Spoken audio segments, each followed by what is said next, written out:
안녕하세요. 저는 어린이들에게 사랑과 희망을 전하는 축복이 집니다. 결혼 5년 만에 임신한 30대 후반 여성입니다.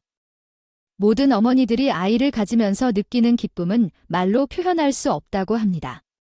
그러나 제게는 임신이 특별한 의미를 갖고 있는데요. 축복이라는 아이의 이름은 제게 큰 선물이자 기쁨을 의미합니다. 부모와의 인연이 미약했던 저에게는 아이와의 인연은 하늘이 정해준 특별한 선물입니다. 부모에게서 받지 못한 사랑에 대한 원망으로 살아온 제게 아이의 출생은 큰 희망과 기쁨이 되었습니다. 어두운 어림길을 걸어온 저에게 아이는 빛을 가져다주는 존재입니다. 미안한 마음과 감사함을 담아 축복이에게는 사랑과 따뜻함을 가득 전하고 싶습니다. 부족한 부모로서의 마음이 축복이에게 전해질 수 있기를 바랍니다. 함께 행복한 시간을 보내며 더 나은 미래를 함께 이루어 나갈 수 있기를 기대합니다.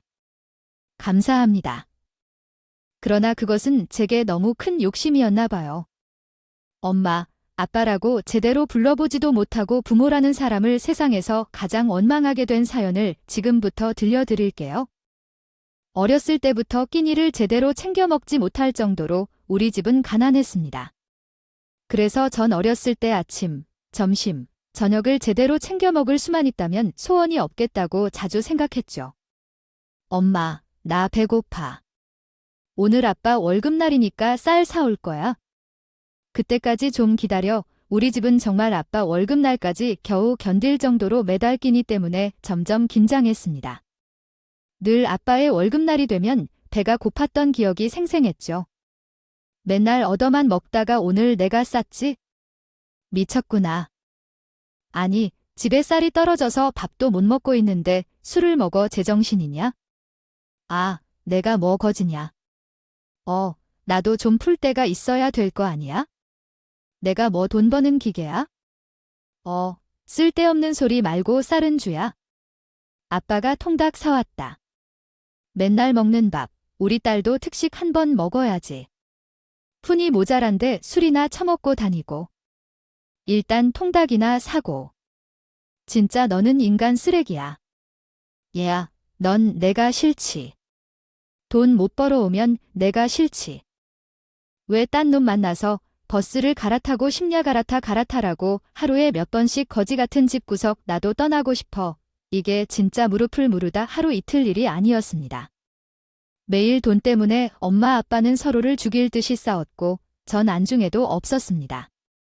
저한테 한 번이라도 따뜻한 말 한마디 해준 일이 없었죠. 엄마는 아빠가 없어도 아빠에 대한 분노를 참을 수가 없었습니다. 그 분노는 가끔 저를 향할 때도 있었죠. 아, 지금 석 달이나 71년 차, 언제 될 거야? 죄송해요. 딱 한 달만 더 안 돼요? 딱 한 달, 딱 한다. 이러다가 여기까지 온 거잖아. 진짜 없어서 그래요? 아, 솔직히 주희 엄마도 일어나가든지 좀 해. 아니, 맨날 집에만 있으면서 남편이 벌어온 돈만 기다리는 게 지금 형편에 맞는 일이야. 선일 같은 거 못해요? 아니, 집이 이 모양인데 왜 일을 안 해? 그런 거 해본 적 없어요? 주희의 아빠도 좀 불쌍하다. 아니, 어떻게 그렇게 이기적이야? 다음 달에는 꼭 줄 테니까 이만 가보세요. 사실 엄마는 무남동녀로 태어나서 할아버지 할머니의 사랑을 듬뿍 받고 살았습니다. 세상 물정도 모르고 아빠를 만나서 사랑하니까? 사랑만을 믿고 결혼한 부부가 이야기가 결혼 후 어머니는 아버지에게 원망하며 서로 간의 관계가 안 좋아졌다. 어머니는 더 이상 사랑하지 않고 서로를 원수로 여기게 되었다. 어머니는 딸에게 너는 절대로 아버지와 같은 남자를 만나면 안 돼. 남자들은 반드시 능력이 중요해. 돈이 많은 사람과 만나는 게 가장 좋아라고 조언했다. 이에 딸이 그럼 어머니는 어떻게 되어야 하나요? 라고 물어보자 어머니는 당연히 너희 엄마처럼 되어야 해. 말을 잘해야 해. 지금 너가 나에게 이런 식으로 대답하니까.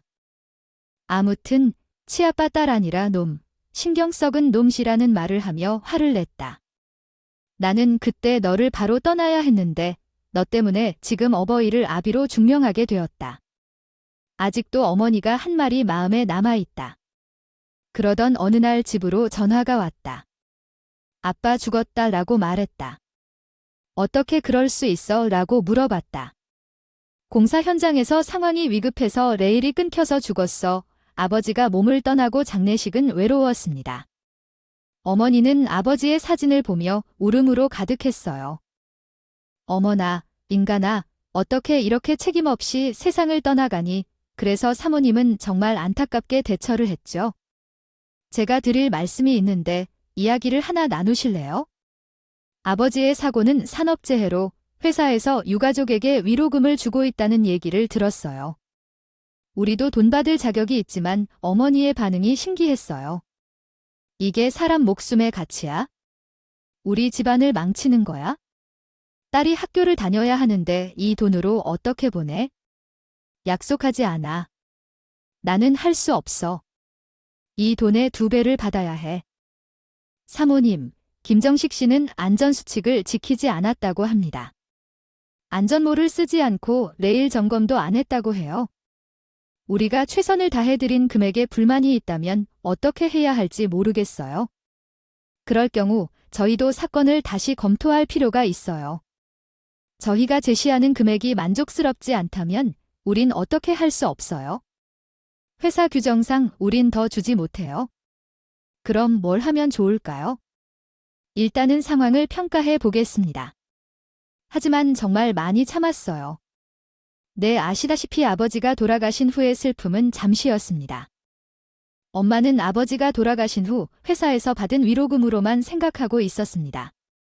장례가 끝난 뒤 엄마는 아버지의 위로금으로 돈을 낭비하기 시작했습니다. 매일 저녁 반 차려두고 외출하는 날이 많았습니다.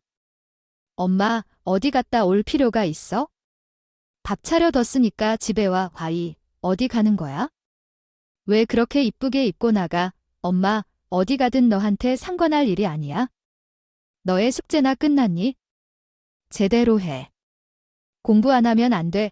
엄마는 3개월 동안 밤에 자주 나가기 시작했습니다.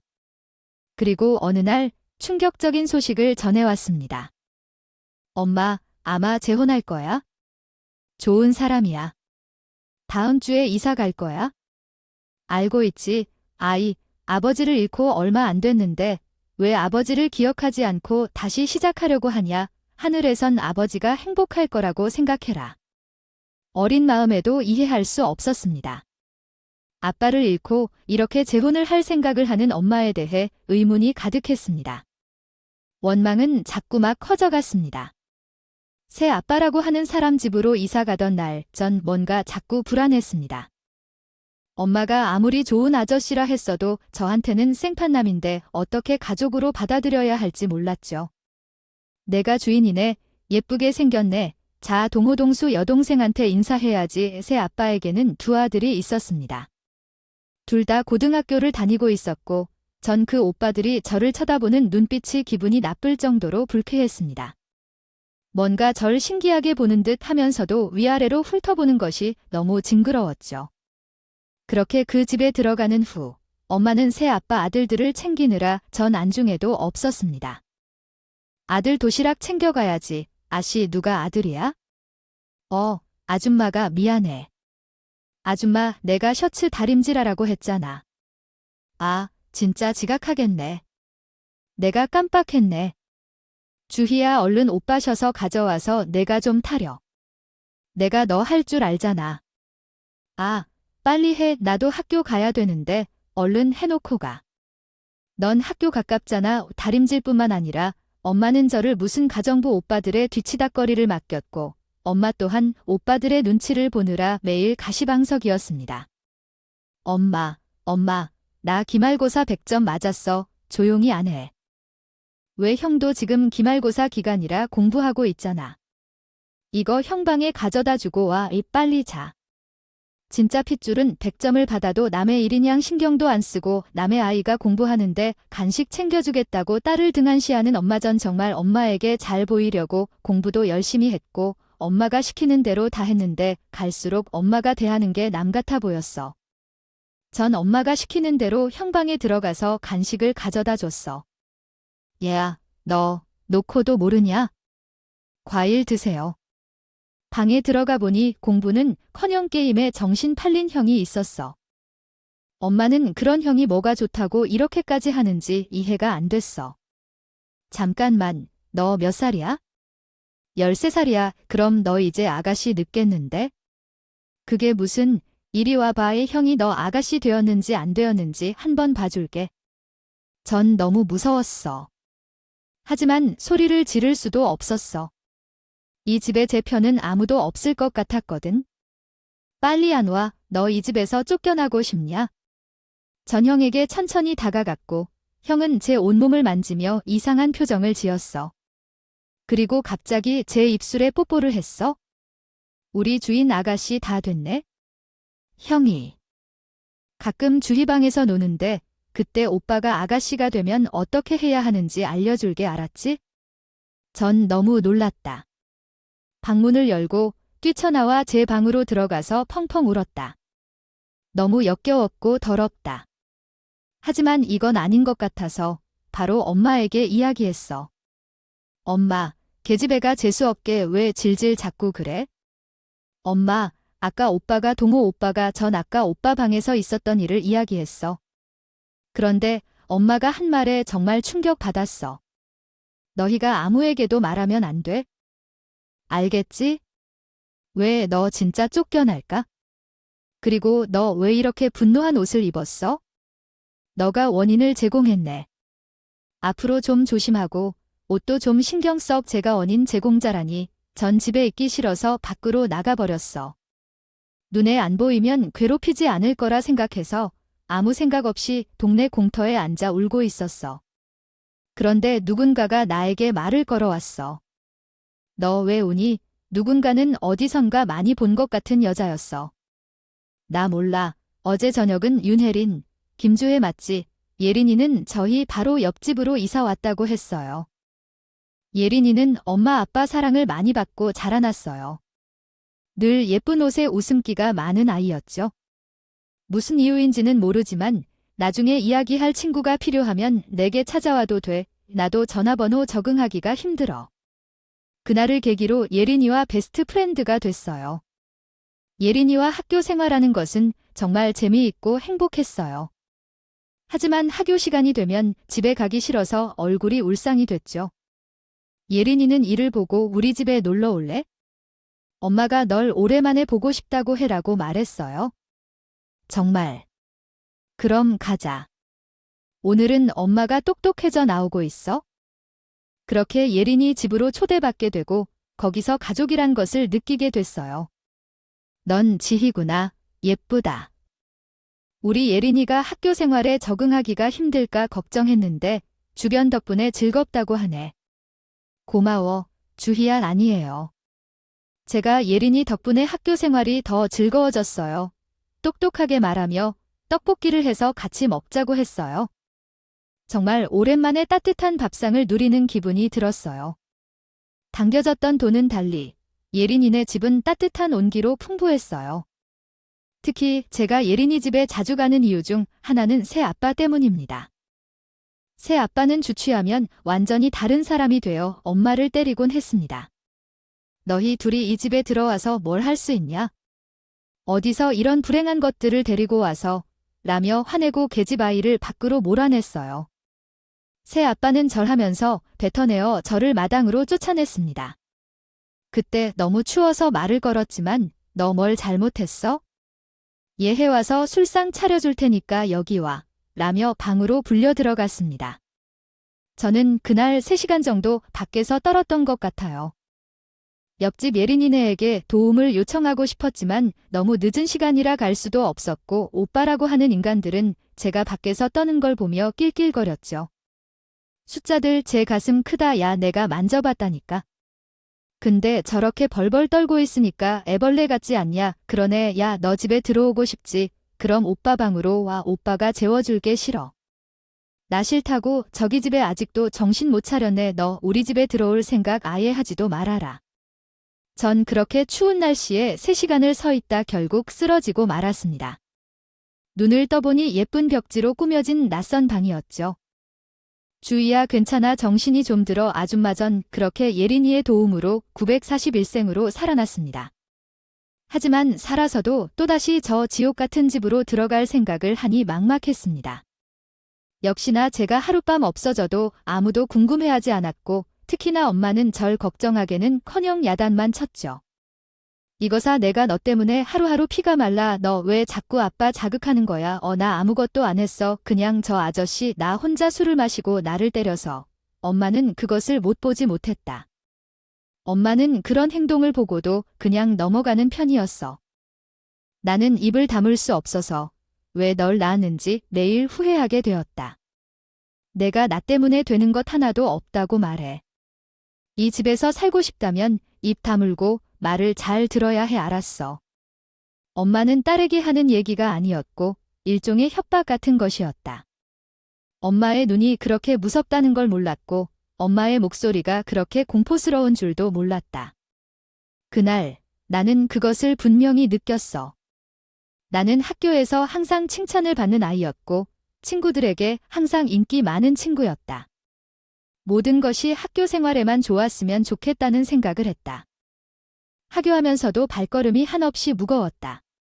주야, 괜찮아. 너 무슨 일 있었는지 궁금하다. 너가 말할 때까지 기다릴 테니까 무슨 일 있으면 나한테 꼭 이야기해. 우리 엄마 아빠도 너를 걱정하니까 우리 집에 언제든 와도 돼. 나이나 어깨 무엇 하나 모르는 남자가 나의 걱정까지 해주어 낯설었다. 날 낳아준 엄마는 오히려 어떻게든 제압하려는 사람 같았다. 그렇게 견디며 살아온 어느 날 이상한 사람들이 집을 찾아왔다. 박진수, 어디 있니? 우리 남편이 어디 있는지 알려줘. 우리 남편이 내게 빌려준 돈은 얼마인가요? 거의 40억이야. 사업용 돈인데 도둑놈들이 다 퍼부어서 가만두지 않겠어. 돈 있으면 모두가 눈먼 척해. 너흰 누구냐? 누구야? 우리 아버지가 빌려준 돈을 갚으러 온 사람이다. 그 사람이 돈을 어디에 쓰는지 알아? 노루다지에서 쓰네. 너희 아버지를 믿지 마라. 자식마저 버릴 놈이니까. 엄마는 그 소리를 듣자마자 쓰러졌고 빚쟁이들은 아버지가 와도 자기들한테 연락 안 하면 가만두지 않을 거라며 협박하며 떠났다. 밤늦게 아버지가 집에 들어왔다. 그러나 말이 정말 이상했어. 장독주의에서 내가 얼마나 숨어 있었는 줄 알아? 빨리 나 좀 주물러봐 그랬어. 제가 주물러 줄 테니까 가서 잠을 자. 아버지는 제 방으로 갔고 그날 밤 계속해서 잠 못 자고 뒤척였다. 새벽 3시쯤 옆에서 부스럭거리는 소리가 들렸다. 엄마, 어딜 가요? 저는 집에 들어왔을 때 아저씨들을 찾았어요. 그래서 아저씨들을 피해 도망쳤어요. 그런데 어디 가야 할까요? 아빠와 오빠들은 벌써 떠나갔어요. 이 집에는 지금 나와 당신뿐이에요.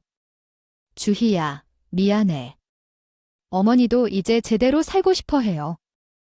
어머니도 자신의 삶이 있어요. 당신도 삶을 살아야 해요. 어머니, 이번에는 정말 힘들었죠. 어머니는 새 아버지 없이는 못 살아요. 그렇다면 저는 어머니 없이도 살 수 있어요. 당신은 또 나를 따라다닐 거잖아요. 그렇다면 우리 둘 다 죽을 거예요. 하지만 적어도 한 사람은 살아야지 않을까요? 그렇다면 제가 버릴게요. 이것이 어머니의 것이 될 거예요. 어머니, 미안해요. 제가 잘못했어요. 제가 잘못했어요. 제발 버리지 마세요. 어머니는 나를 뿌리치고 떠났어요. 아무도 없이 전 꼭 혼자가 되었어요. 그날 얼마나 많이 울었는지 몰라요. 어떻게 부모가 자식에게 그럴 수 있나요? 제가 결코 어머니처럼 되지 않겠다고 다짐했어요. 어머니가 준 봉투 안에 10만 원이 있어요. 이 돈으로 살아야 한다면 제가 울다가 잠이 들었고 며칠 후에 밤에 누군가 집으로 들어왔어요. 그 집에서 어떻게 된다는데 정말 신기해. 너 어디 갈 일 없어. 어서 좀 게임이라도 찾아나가. 집이 어떻든 무서워. 잠깐만. 이건 뭐야? 내 거야. 돈이야. 어디서 훔쳐온 거냐? 엄마가 준 돈이야? 그 아줌마. 엄마냐고 이런데 남겨놓고 간 사람인가 엄마라고 그러지 마. 돈 없어. 이거 집에 있던 돈 같은데. 내놔. 싫어. 그럼 내가 오빠들에게 돈을 리스트 가지 않을 거라고 생각하고 안간힘을 썼어. 오빠들은 돈 내놓을 때까지 손 휘둘렀어. 오빠들의 안대를 못 버티고 쓰러졌고 그대로 정신을 잃었어. 몇 일이 지났을까? 어두운 방에서 문을 열어서 날 깨우는 누군가가 보였어. 다시 오빠들이 날 괴롭히러 왔나 싶었고 울면서 저항했어. 주희야, 주희야, 옆집 아린이 엄마였어. 그렇게 병원에 가서 영양실조와 탈수장애로 신경을 썼어. 수희야, 괜찮아. 영린아, 내 학교 안 나와서 얼마나 걱정했어야. 그렇지만 나는 내가 이렇게 아픈 줄도 몰랐고 미안해. 오랜만에 아줌마와 대화를 나눠보자. 예린이의 엄마는 내가 잭과 있었던 일에 대해 물어보았고 너무 놀라서 내 손을 잡고 웃었다. 어떻게 버텼어? 이렇게 어린아이가 무슨 죄가 있냐? 아줌마는 내 사연을 알고 나와 함께 살자고 말했다. 진짜 믿기지가 않았어. 부모마저 날 버리고 날 돌볼 사람이 있다니? 아줌마 정말로 그래도 돼? 그럼 이제 주희도 우리 식구야, 아줌마. 내가 이 은혜를 절대로 잊지 않을게. 널 위해 항상 노력할게. 절대 잊지 않을게. 아주 말하니 이제 나는 주희의 보호자이자 엄마야. 주희 엄마, 처음 널 본 순간 참 곱고 착한 아이라는 느낌을 받았어. 사실 우리 예린이의 여동생이 어릴 때 사고로 하늘로 떠났단다. 처음 그 순간 난 우리 죽은 딸이 살아 돌아온 줄만 알았어. 그래서 자꾸 너에게 정말 감사했고 어린 내가 처한 상황이 너무 안타까웠어. 주희야, 상황이 좀 그렇지만 이렇게. 우리 가족이 된 것도 어쩌면 인연이라는 생각이 드는구나. 인연이란 말 알지? 우린 좋은 인연인 거야? 그러니까 절대로 소외됐다는 생각하지 말고 널 지켜주고 아껴주는 사람들이 항상 주위에 있다는 걸 생각해 알겠지? 엄마란 원래 이런 존재구나 진심으로 느꼈습니다.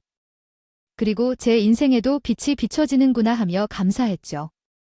그리고 이 고마움을 꼭 갚아드릴 거라고 울며 다짐을 씁니다. 전 예린이네서 정말 행복하게 살았어요. 삼시세끼를 다 챙겨 먹을 수도 있었고 매일 다정한 말과 다정한 눈빛으로 절대해 주시는 아줌마, 아저씨 정말 제가 이렇게 행복해도 될까 할 정도로 느끼지 않았죠. 예린이도 저랑 친자매처럼 잘 지냈습니다. 학창시절도 같이 보내며 서로에 대한 고민을 들어주고 서로를 응원해주는 사이가 됐죠. 전 이런 감사함을 하루도 잊지 않고 제가 가장 잘할 수 있는 일이 뭘까 생각했습니다. 오직 공부뿐이었어요. 중고등학교 때는 오직 공부하고 먹고 자고 이게 제 일상이었습니다. 물론 힘들기도 했죠. 그런데 제가 좋은 사람이 돼야 아줌마, 아저씨께 기쁨을 드릴 수 있을 것입니다. 주희야, 이건 좀 먹고 해. 엄마가 너무 열심히 안 해도 돼. 내가 너무 힘든 거 싫은데 그냥 내가 행복했으면 좋겠어. 전에 엄마, 아빠가 행복하신 게 더 좋아.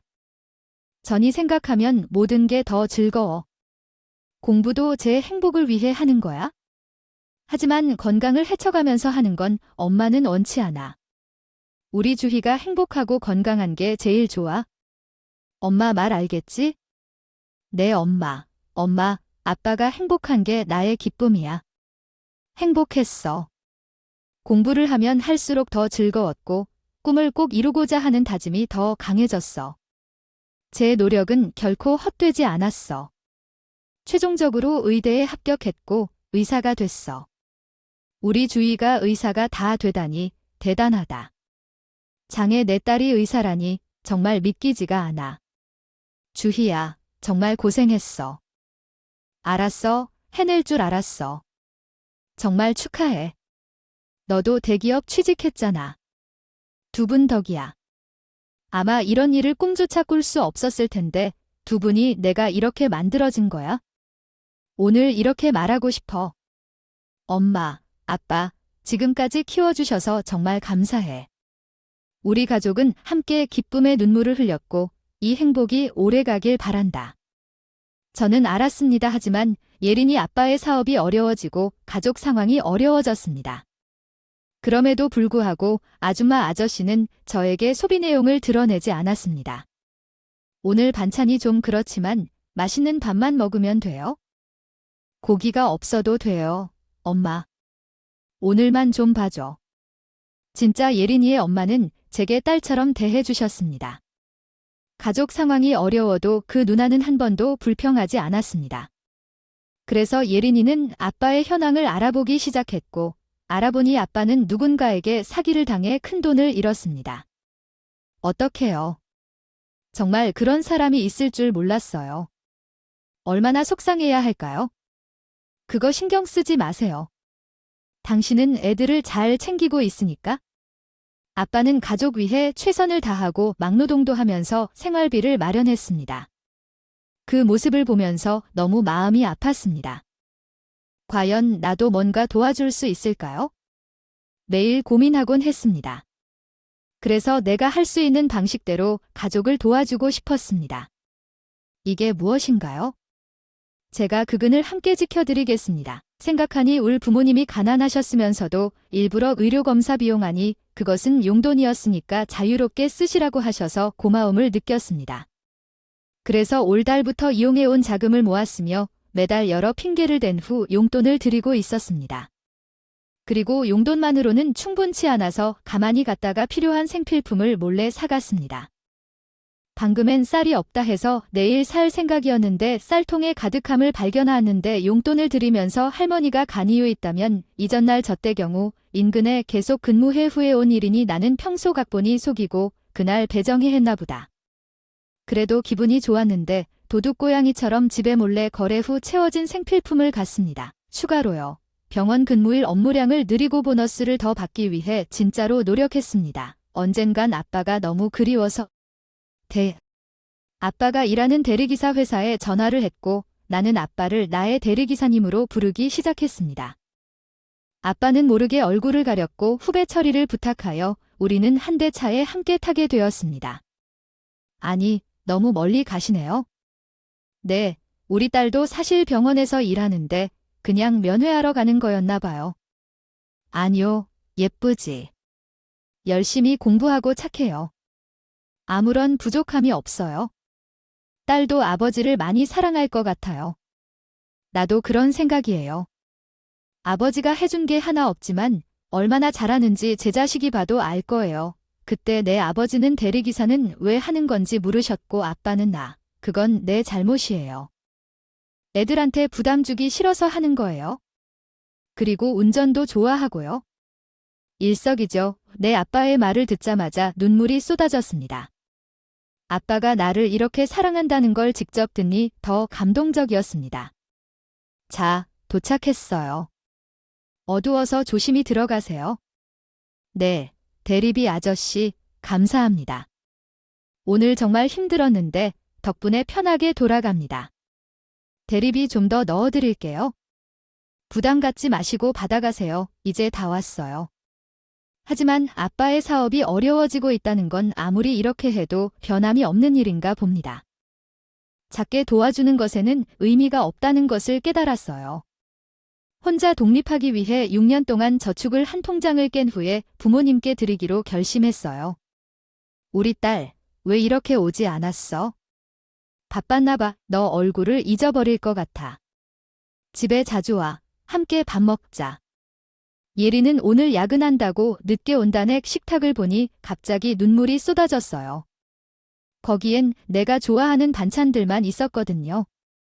엄마, 아빠, 왜 울어? 병원에서 힘들어하는 게 아니고 무슨 문제가 있어? 엄마, 아빠에게 말해봐. 넌 이렇게 키워줘서 고마워. 별말 안 해. 밥 먹어. 살이 빠지니까 이 통장과 도장을 드렸어요. 부모님은 당황해하며 지게 뭐냐 라고 했어요. 엄마, 아빠, 괜찮아요. 너무 부담하지 마. 이것밖에 못 해드려서 미안해요. 집 받아주세요. 부모님은 제 입장을 이해하지 못해 깜짝 놀라셨어요. 정말 매달 10만 원도 쓰지 않고 월급을 모았어요.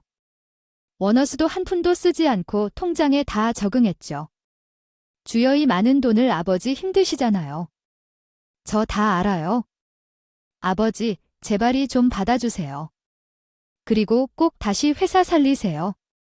주희야, 아빠가 못나서 너무 미안하다. 주희야, 너 신경 안 써도 돼. 엄마 아빠가 알아서 할 수 있어. 넌 우리 집 식구가 된 것만으로도 너무 감사해. 엄마 아빠는 제 돈을 받지 않겠다고 계속 말씀하셨습니다. 하지만 전 제발 받아달라고 울며 호소했고 엄마 아빠는 제 성애를 아주 감사히 받아주셨습니다. 전 제가 웃는 것보다 부모님이 웃으시는 게 좋았고 부모님이 마음 아파하시는 것보다 제가 슬픈 게 낫다고 생각했습니다. 제가 드린 돈보다 엄마 아빠 제게 더 크나큰 사랑을 주셨으니까요.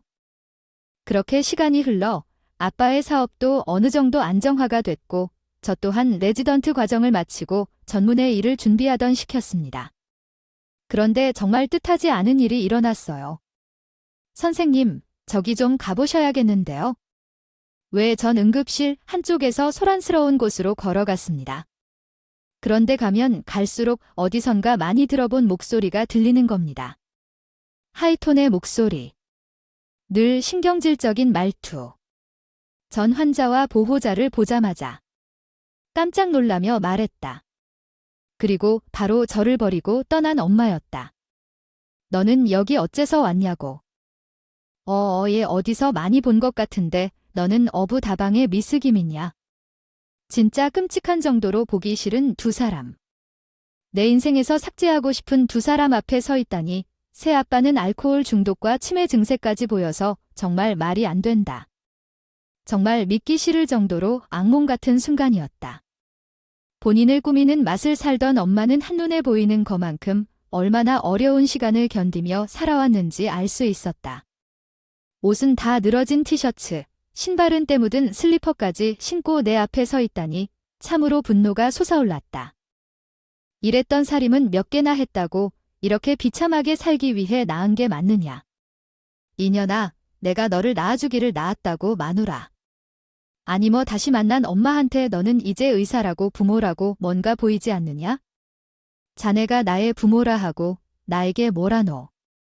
나무 같은 곳에 아이를 버려둔 다음 혼자 잘 살겠다고 떠났으니 그게 부모냐? 맞아, 2년 동안 날 이렇게 만든 건 다 너 덕분이야. 이런 상황이 된 건 다 너 탓이야. 내가 여기서 너랑 같이 죽자. 죽자.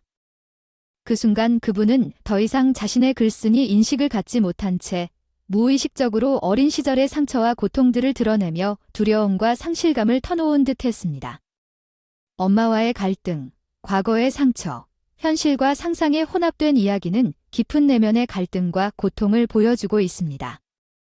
그 과정에서 자아와 인식이 혼란스러워지면서 이야기의 흐름도 불안정해지는 것을 느낄 수 있습니다. 가치 없는 생각도 쉽지 않았어. 나는 왜 당신의 생각을 해야만 하는 건지 좋은 기억을 주었다고 북극 녀석 엄마가 이 정도까지 되었는데 도와주기는커녕 네가 의사라니 세상이 어찌 돌아가는지 내가 이젠 다 엄마로부터 가르침 받음 당신으로부터 받은 거라고 엄마가 날 버려서 나도 엄마를 버리는 것이야. 지금 엄마를 보니까 난 정말 기뻐. 여기서 숨이 막혀왔던 게 풀리는 것 같아. 인연 하나만 물어볼게. 정말 날 자식으로 생각해준 건지 한 번이라도 언한 내 방식대로 니를 키워서 돈만 아니었다면 나도 이렇게 되지 않았겠지.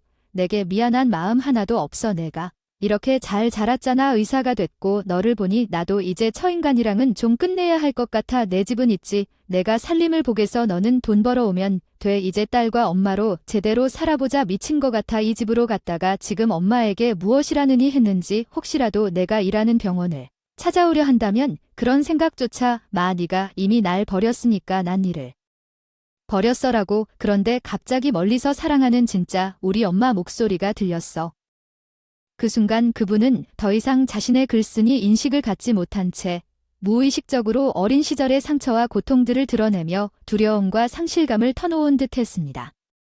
엄마와의 갈등, 과거의 상처, 현실과 상상의 혼합된 이야기는 깊은 내면의 갈등과 고통을 보여주고 있습니다.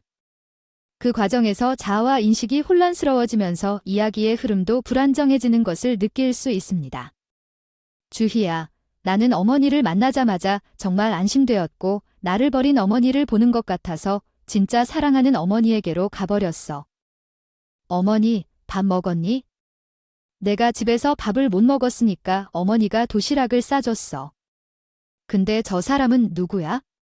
아, 환자야. 낯선 사람이야. 어머니야, 근처에 맛있는 라떼집이 있는데 오랜만에 데이트 하나 어때?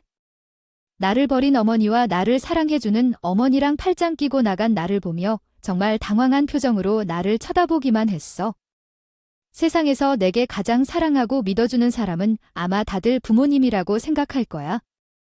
하지만 내 친엄마는 잘 버렸어. 어젯밤 나를 떠난 친엄마도 나한테 좋은 사람이었으면 얼마나 좋았을까 생각해. 예전에 내가 세상에는 악연만 있는 줄 알았어. 하지만 날 사랑해주고 아껴주는 인연도 있구나. 두 번째 부모님 덕분에 알았어. 여기서 전하고 싶어. 어머니, 아버지, 내 부모님이 되어주셔서 고맙습니다. 사랑해요.